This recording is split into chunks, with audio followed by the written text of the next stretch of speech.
हमारा अगला टॉपिक है depth first search. Depth first search क्या कहता है? ट्रेवर्स depth word use stack data structure. ये यूज करता है स्टैक डेटा स्ट्रक्चर को, ABEF, ये आपका पूरा एक ट्री आपको बाइनरी ट्री दे रखा है। इसे समझने की कोशिश करते हैं कि इसमें कहना क्या चाह रहा है। देखिए, आपको पहले एक स्टैक बना लेनी है। आप ट्रेवर्स करेंगे एक पाथ के थ्रू, तो आप पहले ए को इंसर्ट करवाइए, ए को इंसर्ट करवाया, फिर आप बी पे आए, आपने बी को इंसर्ट करवाया, फिर आप ई पे आए, आपने ई को इंसर्ट करवाया। ई के बाद कोई एडजेसेंट नोड नहीं है तो आप वापस बी पे गए और एफ को इंसर्ट करवाया। वापस बी पे जाने के लिए आपको ई को पॉप करना पड़ेगा और फिर आपने एफ को इंसर्ट करवाया, ABF। आपने इसमें एफ को इंसर्ट करवा दिया, आप एफ पे आ गए। एफ के कोई एडजेसेंट नोड नहीं है, आप वापस बी पे गए, बी से आप ए पे गए। तो आप जब देखिए, आपने क्या किया, आपने एफ को करवाया, एफ के बाद आप बी पे गए, बी पे जाने के बाद आपने देखा ये तो ऑलरेडी ट्रेवर्स हो चुके हैं, तो आपने इन्हें पॉप आउट करवा दिया। आपने बी को और एफ को पॉप आउट करवा दिया, ए ऑलरेडी इसमें बच गया तो ए को ऐसे ही स्टिल रहने देंगे। ये आपने स्टैक बनाई, इसमें आपने ए को रहने दिया, आप ए पे आए, ए के थ्रू आप सी पे गए, सी के थ्रू आप जी पे गए, जी के बाद खत्म हो गया तो आपने जी को और सी को पॉप आउट करवा दिया।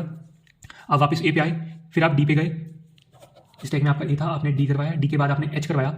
एच का कोई एडजेसेंट नोड नहीं है, एच का कोई एडजेसेंट नोड नहीं है जैसा कि आप यहाँ देख सकते हैं, तो आपने एच को पॉप आउट करवा दिया। फिर आप डी पे वापस गए, डी आ गया आपका, आपने आई को इंसर्ट करवाया, ADI। आई का भी कोई एडजेसेंट नोड नहीं है तो आपने आई को भी पॉप आउट करवा दिया, डी को भी, ए को भी। ये तरीका हो गया कि आपने कैसे इसे फिल किया। आपका आंसर कैसे है, आप इसे ऐसे ट्रेवर्स करेंगे। आपने पहले क्या डलवाया था,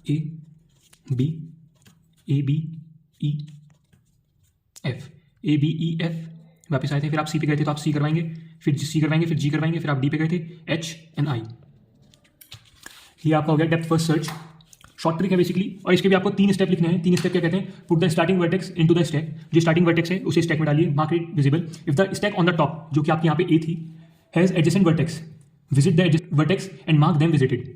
उन्हें विजिट कीजिए और उन्हें मार्क देम कीजिए विजिटेड एंड डिस्प्ले देम। आप बी पे आए थे, आपने बी को डिस्प्ले किया, आप ई पे आए थे, आपने ई को डिस्प्ले किया। एल्स जब ई के बाद इसकी कोई एडजेसेंट नहीं है तो ये एल्स वाली कंडीशन फॉलो होगी। Else pop the element of the stack, pop कर दीजिए एलिमेंट को। ई का कोई एडजेसेंट नहीं है तो उसे पॉप कर दीजिए, बी पे जाइए, बी का एडजेसेंट कौन सा बचा है, एफ, तो आपने एफ को इंसर्ट करवाया। फिर आप एफ का कोई एडजेसेंट नहीं है, आप वापस एफ को पॉप करके बी पे गए, बी के दोनों ट्रेवर्स हो चुके हैं ऑलरेडी, आपने वापस पॉप किया, आप ए पे गए। ए के कौन से बचे हैं जो अभी तक आपने ट्रेवर्स नहीं किए, सी और जी, तो आप इन्हें स्टैक में डालेंगे। Repeat the second step until the stack is empty. Thanks for watching.